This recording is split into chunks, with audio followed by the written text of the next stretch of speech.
Nabana abanyarwanda bali mu Uganda beba M23 abajja singa tebabakwata bulungi. Teri Muganda yali ammye munyarwanda passport, teri Musoga yali ammye munyarwanda passport, teri Muteso yali ammye munyarwanda passport. Ababizituma tubamanyi. Oba akati obuzibu yeteeka lyaffe tufollowing tugoberera ki mateeka. Kati zino mbizi kikaki tuziyite ki? Tuziyite ki? Kubanga embizi kye kisolo ekikola ekintu kikitategeera kikyamu. I can assure you, General Yoweri Museveni bw'atayisa executive order teri munyarwanda ategeera agenda kumulonda. Mukulonda fena mwena mubaba na Uganda. Tuwaba na Uganda. Okulonda bwe kuggwa, we cease to be Ugandans. Obudde bulabika busse ku bunnaabwo era nga abasajja balabika bafunze ekyonga era bagamba nti tebagenda kusuulibwa bbali bo bannayuganda bawedde emirimu. Boogedde bingi nnyo ne batuuka n'okubeera nga bajuliza M23 nti nawane Uganda ejja mu myaka egijja. Era munnange nga kirabika n'ekibiina bakirina wedde bakitandikawo dda. M23 traditionally Bannansi ba Congo aboogera Olunyarwanda. Boogera Lunyarwanda. So abakongo bennyini nga wano bw'olina abanyarwanda. Nabana abanyarwanda bali mu Uganda beba M23 abajja singa tebabakwata bulungi. Bajja kukola M23 kuba kakati mbalaba babakutte baagala kulaga nti obunyarwanda is a political party. Nti era balwana n'ennuupu ekitali kituufu tikikola na sense. Nti mu Uganda otuteetereza tuli mu kuzimba M23 ey'abanyarwanda abalijja bano abakulembera kati basobola okuba nga they are opportunistic weaklings naye abalijja bajja bakulembera ku nsonga entuufu. So ekyabalwana they are demanding for their rights. Ekibiina kyenkulembera bakiyita Council of Abavandimwe. Twakitandika 2017 but formally ne tukiwandiisa nga 2020. Tukoze ebintu bingi ebyewuunyisa ffe. Ekibiina ekyo ffe tulina office, a full-fledged office esangibwa wali ku Jinja Road. Tulina a radio show ebeerawo ku Radio 4 ne Radio 7 every Sunday. Emala essaawa 2. Successfully ffe twatuusizza ensonga eno ku fulo ya Parliament. Successfully ffe twatuusa ensonga eno ewa President n'agitegeera. Era President bw'agitegeera n'agamba ensonga eno ngitegedde. Ngenda kuyisa an executive order. Awe guidelines omuntu abasaba passport byalina okuyitamu. We are comfortable with everything. So okutusosola kuno bara I can assure you tibagenda kuwangula. Ensonga oziwulidde Mukasambidde agamba nti M23 ejja mu biseera ebijja mu maaso singa temwegendereza. Kiba kitegeeza nti already bakirina mu pulaani nti singa bano bakalubya ebintu already tutandika okubeera nga naffe twekumaakuma.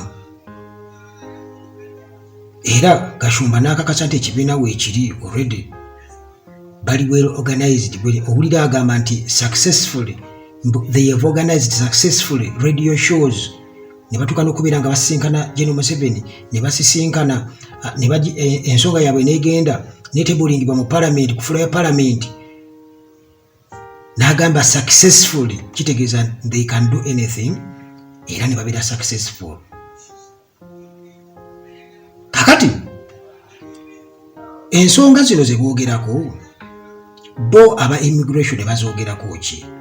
Fenga aba immigration tufollowing tugoberera ki mateeka tugoberera nti alina okutunyonyola n'atuwa ne evidence eraga nti bajjajja ne bajjajja be oba taata ne taata we yali mu Uganda by February 1st 1926. Lwakuba tetumanya bw'ogamba ogambi nti nze ndi munyarwanda n'ojja kubanga oli munyarwanda munansi wa Republic of Rwanda. Kati tulina okugezaako okudiginga deeper because some of the things we've had ng'olyaga nti bannaye nze jjajja wange yazaalibwa wano, taata wange yazaalibwa wano, nzaaliddwa wano, sigenda nkona Rwanda simanyi na bwefaanana naye bwe ngenze ku immigration baŋŋambye siri munauganda oba akati obuzibu lyeteeka lyaffe oyo muntu actually ordinarily yandibadde abeera qualifyinga kubeera munauganda nga bwolaba eteeka bwe liri America bwe liri e Canada bwebityo nti bw'ozaaliwayo obeera automatic citizen w'eggwanga eryo afuukira omunnansi w'eggwanga etteeka lye litusibye bwe luti kubanga bw'oba oze n'ogamba nti jjajja yazaaliwa wano jjajja wa jjajja yazaali wano tuweeyo evidence tuweeyo akapapula akalaga in fact tuba tubasaba obuntu butono funayo katiketi keyasasulirako omusolo edda mu 1926 nga manze naliwo waliwo omwami actually weeks bbiri ezayise namwagadde nnyo yajja ng'asaba passport n'agamba nze ndi munyarwanda naye owe Uganda ng'alina fayiro bweti alinamu ebipapula bwe bakolerako bulungi bwansi nga bwe byogeddwawo era ate Frank Gashumba byonna ebyo byayiwako amazzi abiyemu amazzi agamba nti ebyo tebikola teri muntu agenda kunoonya bupapula obwo simanyi obwa bulungi bwansi mbu kubanga naawe kenyini ebakutuma ripooti katugeze eya primary oyinza okuba togirina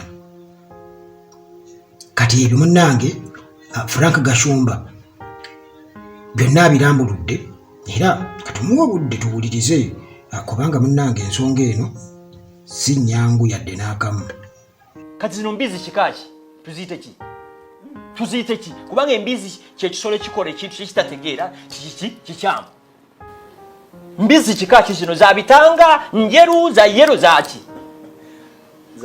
someone sits on her laptop or his laptop at Kololo and reads the information. Yes, you're no longer Ugandan. Kati ne webuuza ono mujega yatuuka ddi okusala wani afuuka muki muna Uganda. Just your physical appearance yokka siwa wano. Kati ekyo awo ne tuvaawo kati balina ekipya ekirala ekyo kyekikyasinza okutiisa kati omunyarwanda nira tasangibwa Kololo atuula ku laptop yenga wano kasala berinnya nti nkulunziza John nga badde litinga ku system gwe national ID original hard copy ogina ne ku network ya nira bakujjako dda tukitegeera tutya si kesi zisoba 50 olija nagamba Mr. Gashumba national ID yange bajijja ku system nti batya simu card yange yali egudde nengenda okola simu card replacement gye bangambira bwe nagenda munia ne bangamba nti twakizudde toli mu Uganda bana abantu the 18% y'abanyarwanda be bagashumba gotayinza kuma passport sabantu abamibwa passports be bana abava mu family ennaku ontegera ndo n'ekibuuzo kino kibuuza nnyo tewali munyarwanda go bali bamye passport nga mukulonda kuwedde tiyalonze lwaki mukulonda tubeera banna Uganda tewali munyarwanda yali azze mu office muno nangamba Gashumba bangana okulonda disiri mu Uganda mukulonda fena mwene mubaba na Uganda tuwa na Uganda okulonda bwe kuggwa we cease to be Ugandans so kati babakosa bukosi abafuzi yes nekyo kyakomye abanyarwanda bakoyo kozesebwa onzabia biri mukaga temugaya kudda mukulaba I can assure you General Yoweri Museveni bwatayise executive order teri munyarwanda ategeera agenda kumulonda ate bwana akikola ne kiba just temporary ya enjamento nokaya nere mu nkwawa waliwo abantu nga tibatwagalangako council for Abavandimwe twamitinga president w'eggwanga nawuliriza ensonga zaffe bulungi n'agamba agenda kuyisa ekirago kye bayita executive order era prime minister yakizzeemu n'akikkaatiriza so prime minister yashwalinze eggwanga ti ensonga yaffe yatuuka dda ku mmeeza ya president ate kati yatuuse ne ku mmeeza ya speaker kitegeeza essiga lirimu yes actually initially twali tugenda mu constitutional court nga twala ku challenge nga twagala for constitution interpretation president atugamba ati mwetagisa gera mu kooti ensonga eno njagitereza kyetwafunyemu ekyo abantu abakijjanya bajjajja ffe nga bakajja muno era be bali mu immigration era yo yasomye ekiwandiiko mu parliament tubamanyi gamanya ge gamaga tukijjanya mu nira agatukijjanya mu immigration era ye yasomye n'ekiwandiiko tubamanyi teri muganda yali amye munyarwanda passport teri musoga yali amye munyarwanda passport teri muteso yali amye munyarwanda passport ababizituma tubamanyi bagala okugatta bannansi ba Rwanda n'abanyarwanda be Uganda. Bannansi ba Rwanda they are called Rwandans. Era bwe baba n'ebizibu bannansi ba Rwanda bwe baba n'ebizibu mu Uganda bagenda kwembase yaabwe wano ku Kitande. Nze bwe mba n'ebizibu ngenda ku Ministry ya Internal Affairs oba nnira. Mu kifaananyi yaddenga ayagala okulaga nti abanyarwanda b'e Rwanda n'ab'e Uganda basobola okwaccessinga same opportunities which is false. Constitution ya Uganda egamba Article 10, to be a Ugandan you must belong to the below listed indigenous communities. Baganda, Bacholi, Balango, Bateso, Barugwala, n'Abanyarwanda. Naffe we belong to the Constitution of Uganda. Nebano bakatonda ba immigration. Omuganda, Omucholi, Omulango, Omunyankole bwagenda okusaba passport bamubuuza mannya ge taata we yaani ava ku kyalo ki ne bakuwa passport. Omunyarwanda bagenda okusaba passport obijuliza online kasito yingira for interviews ngerinnya lyo gwe Kayitesi Fiona oba gwe Mutoni Linda you a killer, you are not supposed to be here. Era abana bafe bagobe get out of my office okitegeera ne bagamba mugende e Rwanda gye mubifuna nenga bana abantu aboogerwako tebamanyi nembalala tebamanyiyo kubanga bo bogende e Rwanda oyita mbalala okitegeera ulira awo ne bakyusa nze njita selective application of the law but yeah constitution egamba you must belong to the below listed indigenous communities zenkumenyedde kati omuntu affe bwagenda nga bagamba leeta obukakafu nti bajjajjawo baali mu Uganda before 1926